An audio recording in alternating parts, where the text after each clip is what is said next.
Welcome to this edition of Gause Garage Muscle Car Review, where we will be covering the 1970 Trans Am champion, the Boss 302.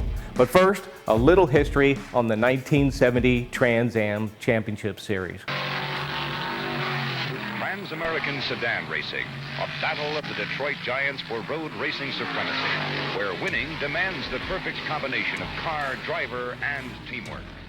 Basically, in 1966, the SCCA, or Sports Car Club of America, started the Trans Am Series with a gentleman named John Bishop. All the American manufacturers began to put out the sport sedan type car. Then, of course, it was just a natural to give them a good place to race. The golden age of the Trans Am Series was 1968 to 72.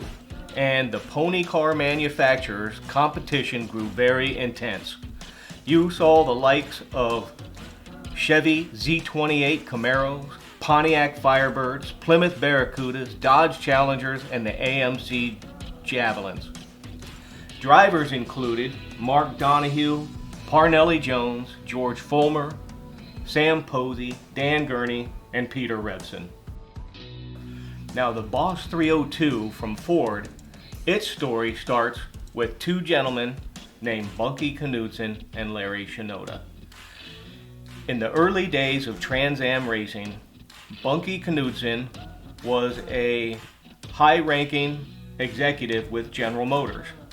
And under him was a young Japanese immigrant named Larry Shinoda, who was heading up the design bureau and cut his teeth with the design of the Mako Shark for GM, which was a concept Corvette, and working with Zora Arkus Duntov, a Russian immigrant. Both Shinoda and Duntov designed the second generation Corvette, the Stingray, 63 to 67 model year. And Bunky Knudsen was a top GM executive who evidently was passed over for promotion, so he moved over to Ford to head up as president of Ford in late 1968, and he brought with him Larry Shinoda. And Larry Shinoda and Bunky Knudsen together developed the Boss 302 program.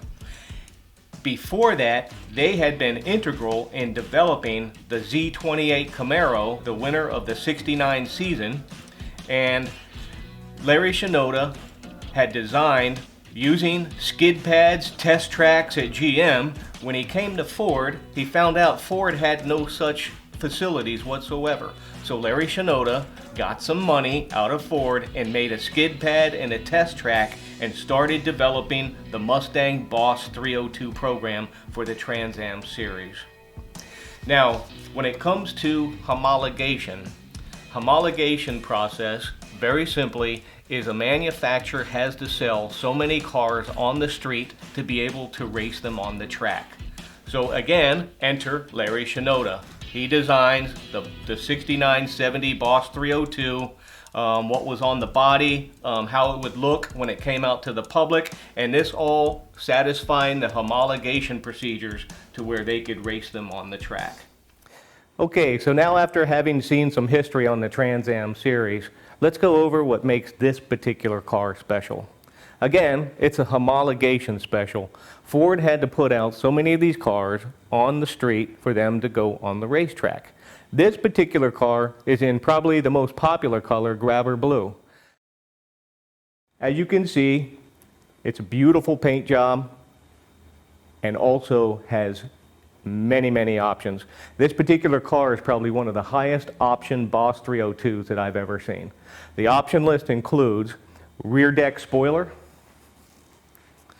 close ratio 4-speed transmission, 350 track lock rear end, F60 15 raised white letter tires, shaker hood, sport slats, console, power steering, AM radio, decor group with the wood grain interior and dash, tinted glass, heavy duty battery, Magnum 500 chrome wheels, and the tachometer.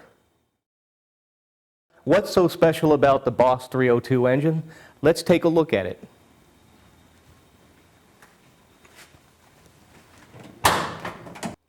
It is a 302 block, special high riser manifold, solid lifter, special camshaft, and it also has a special 4-bolt main architecture for strength and durability with a one-off screw-in freeze plugs into the block with high nickel content in the manufacture of the block.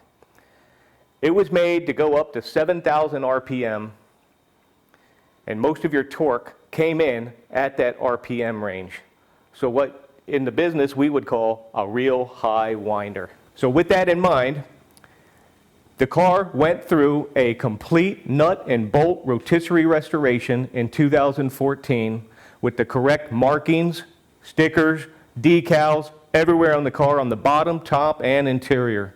And with that in mind, when you have a car done such as this, you have a complete package of a 1970 Trans Am Champion homologation special.